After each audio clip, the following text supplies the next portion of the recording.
26 de abril. Santo Adalberto, bispo e mártir. 997. Adalberto, da família dos príncipes de Slavnik, nasceu em 956, na Boêmia. Os planos ambiciosos que os pais tinham para o futuro do filho foram atravessados pela divina providência. O menino adoeceu gravemente, o que levou a mãe a fazer o voto de entregar o filhinho ao serviço de Deus, se restabelecesse da doença. Adalberto de fato recuperou a saúde e os pais, fiéis ao que prometeram, proporcionaram-lhe os meios para que fizesse os estudos necessários ao sacerdócio. Adalberto recebeu o sacramento da ordem em 983. Infelizmente, a vida não se lhe achava de acordo com a santidade do Estado. O amor e a liberdade arrastou ao caminho dos prazeres do mundo, fazendo-o esquecer-se totalmente da prática da virtude e da piedade. Uma proteção especial de Deus perseverou de quedas mais desastrosas.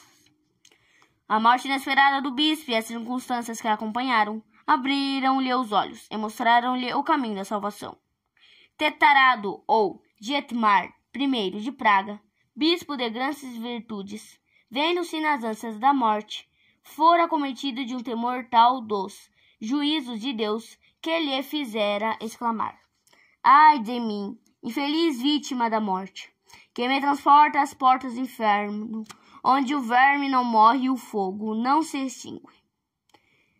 Dizendo estas palavras, expiraram. Adalberto, tendo sido testemunha desta cena, impressionou-se sobremodo e tomou a resolução de abandonar imediatamente a vida tíbia que levava e trabalhar decididamente na sua santificação. Em cumprimento deste propósito, fez uma confissão geral e entregou-se seriamente aos exercícios de piedade, às práticas da virtude e da penitência. Tão séria e radical foi essa conversão que o clero, incumbido da eleição de um sucessor do falecido bispo, propôs a Adalberto para tão elevado cargo. Adalberto foi eleito bispo de Praga e desde aquele dia nunca mais pessoa alguma ouviu rir. Perguntando uma vez pelo motivo desta seriedade, disse: Coisa fácil é levar a mitra e o báculo. Mais terrível e pavorosa lembrança é aquela de, como bispo, dever prestar conta ao juiz dos vivos e dos mortos. Uma vez bispo procurou imitar o exemplo dos bispos santos da igreja. Dividiu o tempo de tal maneira que todo pertencia ou às práticas de piedade, ou ao culto divino e ao estudo, ou às obrigações do cargo. Embora expusesse de grandes emolumentos, só o necessário empregava em seu próprio favor, sendo a maior parte aplicada às necessidades de sacerdotes indigentes, ao resgate de pobres prisioneiros e aos pobres da diocese. Esses eram os filhos prediletos e por eles era ávido e venerado como pai. Em certa ocasião, uma pobre mulher lhe pediu uma esmola quando se achava em caminho para casa. Venha amanhã, filha, à minha casa, pois nada tenho comigo que te possa dar. Mal tinha proferido essas palavras quando, arrependido da resposta negativa, chamou a mulher e deu-lhe o manto, dizendo: Toma isto, porque não sei se amanhã estarei vivo. Os seus diocesanos mal recompensaram o zelo e a dedicação do pastor. Em vez dele aceitar os sábios e santos conselhos, entregaram-se cada vez mais aos vícios e, com isto não satisfeitos, cobriram de vitupérios e ultrajes o santo bispo. Adalberto, considerando inútil enviar novos esforços para regenerar aquele povo, resolveu abandonar a diocese. Fez uma viagem a Roma, com o propósito de visitar também os santos lugares da Palestina. A conselho dos religiosos do Monte Cassino, desistiu desse plano e ficou em Roma, onde, durante o espaço de 2 anos, vivendo sobre a regra de São Bento, do convento de São Bonifácio, se dedicou exclusivamente aos exercícios da vida religiosa.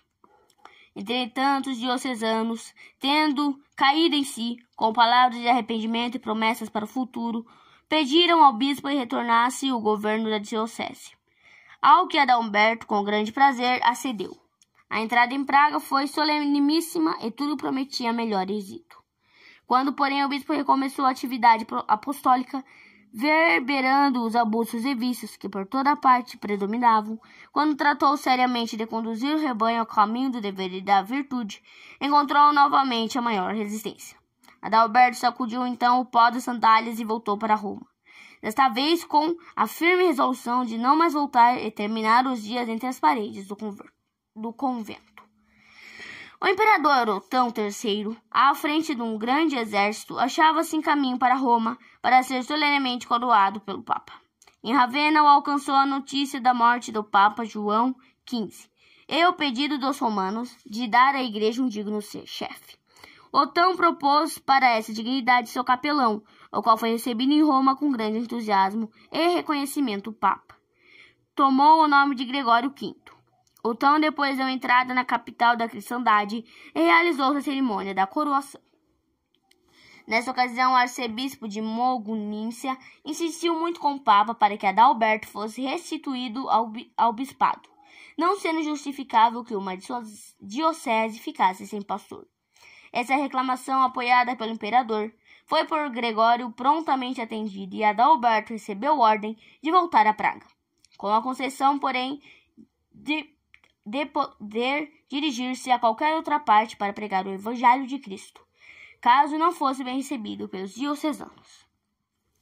Antes de voltar para Praga, quis Adalberto, por prudência, saber a opinião do seu íntimo amigo Boleslau, duque da Polônia.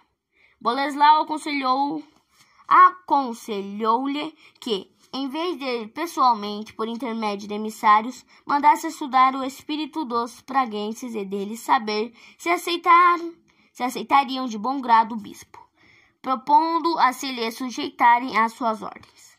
Seguiram os emissários. A recepção que tiveram foi de tal maneira injuriosa que Adalberto não mais pensou em voltar para a diocese. Os prussianos eram ainda pagãos, e Boleslau desejava que Adalberto se dedicasse à conversão dos mesmos. Acompanhado de alguns sacerdotes, Adalberto atravessou a Polônia e chegou à terra dos prussianos. Com muito fervor, os missionários se entregaram à obra da catequese. Esse trabalho foi coroado de brilhante êxito, principalmente na cidade de Danzig, cujos habitantes, na maioria, se converteram ao cristianismo. Tanta glória para Cristo não podia deixar indiferente o inferno, que se levantou com toda a fúria. Os sacerdotes das divindades nacionais expulsaram os missionários, atirando-lhes as maiores injúrias. Adalberto, em vista desta guerra atroz, resolveu abandonar temporariamente o campo de ação. Quando se achava já fora da zona interessada, os perseguidores ainda o alcançaram, traiçoeiramente surpreenderam e mataram-no com 7 lanças. Depois de cortar a cabeça levaram-na em triunfo para casa. Sabendo que Boleslau muita veneração tinha pelo Marte, vieram-lhe oferecer o corpo do mesmo, exigindo o resgate de tanto ouro e prata quanto fosse o peso do cadáver. Boleslau mandou depositar o corpo do mártir no convento de Tremesnitz. Mais tarde foi trasladado para a Catedral de Genezes. Muitos milagres que Deus operou por intermédio do seu servo provaram a santidade do mesmo. Adalberto morreu ao 25 de abril de 997. Reflexões. A agonia da morte de um bispo a que Santo Adalberto assistiu fez com que mudasse inteiramente o modo de viver. Quem não desejava ter uma morte tranquila e santa? O próprio Balaão desejou-a quando disse que minha alma tem a morte do justo. De nada lhe valeu esse desejo, porque continuou a viver impiamente. Engana-se aquele que, na vida andando com os pecadores, espera ter uma morte santa. A morte é geralmente o eixo da vida. A conversão sincera do pecador na hora da morte é um milagre da divina misericórdia. Não vos enganeis, escreve São Paulo aos Gálatas. De Deus não se zomba, porque aquilo que o homem semear, isso também colherá. Porquanto quem semeia na carne, da carne também colherá corrupção. Mas quem semeia o Espírito, do Espírito chegará à vida eterna. Que outra coisa querem dizer essas palavras, senão, da maneira que viveu o homem, assim morrerá. Daí é fácil deduzires que caminho preferes trilhar.